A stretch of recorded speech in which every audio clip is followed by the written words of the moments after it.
Some hospitals in the valley are dealing with financial pressure and in some cases temporary closures. The proposed cuts to Medicaid spending in the president's sweeping agenda bill could put rural hospitals at risk. And President Trump addressing NATO this morning, standing firm on the assessments that he's seen that the U.S., quote, obliterated Iran's nuclear program during an attack on its facilities over the weekend.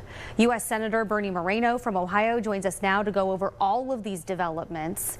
Senator, I want to start close to home. A provision in President Trump's domestic agenda bill would change the way hospitals are funded by taking away additional federal funds from Medicaid. East Liverpool Hospital tells us those cuts could impact their long-term viability. Do you support the cuts to Medicaid that hospital business models rely on?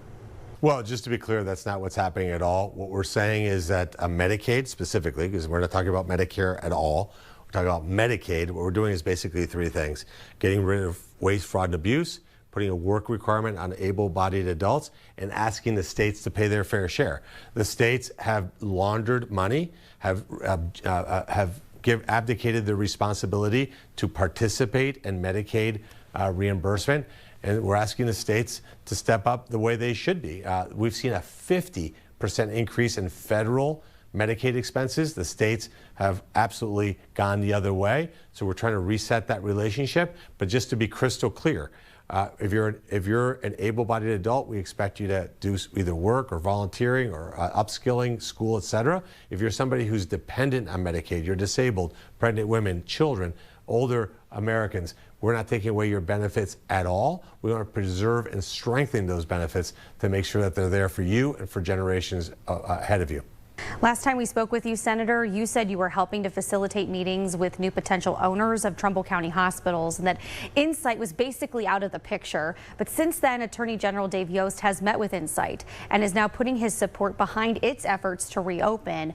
What are you hearing about Insight now, and do you align with Yost that Insight can be trusted? Well, this is a team sport, so there's a way to get these things to happen. At the end of the day, what I want is a hospital that's there, that's thriving, serving the community.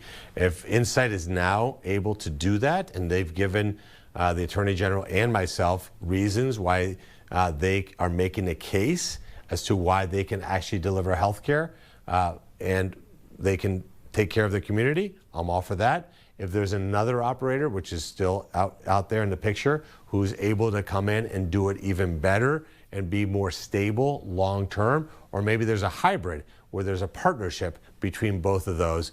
Whatever it takes, what I want is I want that hospital reopened, I want it serving the community, and I want those healthcare workers back to the job. You're a supporter of the president's tariffs and how it could influence more auto production to return to the U.S.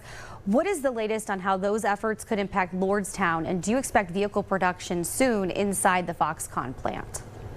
Look, it's really important to me personally. I take the Lordstown plant, something that I look at as something that's critically important to me. The good news is, without giving you details, we have a lot of opportunities that are potential for that facility. But at the end of the day, look, I won't rest until that plant is making automobiles, or at least has some semblance of the kind of employment it used to have. The good news is that every car company is thinking about ways to make more products here in America. The question is, are they going to do it in Ohio, or are they going to do it in the South?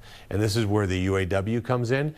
And at the Ultium plant, they have a great UAW leadership that's very cooperative, very positive and nurturing to that company, and adds value to that relationship. And I think if we can present that form of the UAW, the one I remember when I worked at General Motors, where I worked with the UAW hand in hand, I think that we have a shot at Ohio at a lot more auto manufacturing.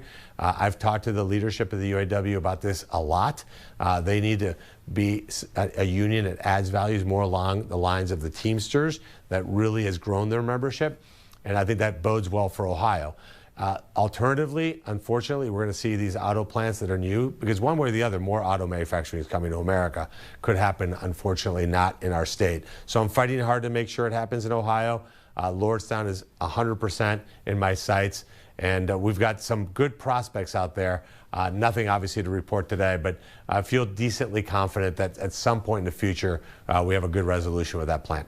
This morning, President Trump said Iran's nuclear program was destroyed by the U.S. attack on those sites over the weekend, but a Defense Intelligence Agency assessment says otherwise, that it only set Iran back 3 to 6 months.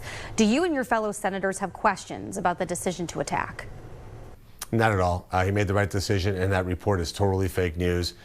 This is a bunch of leakers that don't like the current administration. Look, at the end of the day, the IAEA, they independent, non-U.S. entity, said Iran's nuclear program has been wiped out. So look, you can rebuild anything, but what we did is we dropped almost 250,000 pounds of bombs on these locations. These things were massively destroyed. These things are 200-300 feet in the ground, so you can imagine what that looks like. And by the way, this leaked report that's out there is totally nuts because nobody's been on the ground to see it. But the IAEA, who are the absolute experts, said it's completely wiped out. All right, Senator, thank you for your time.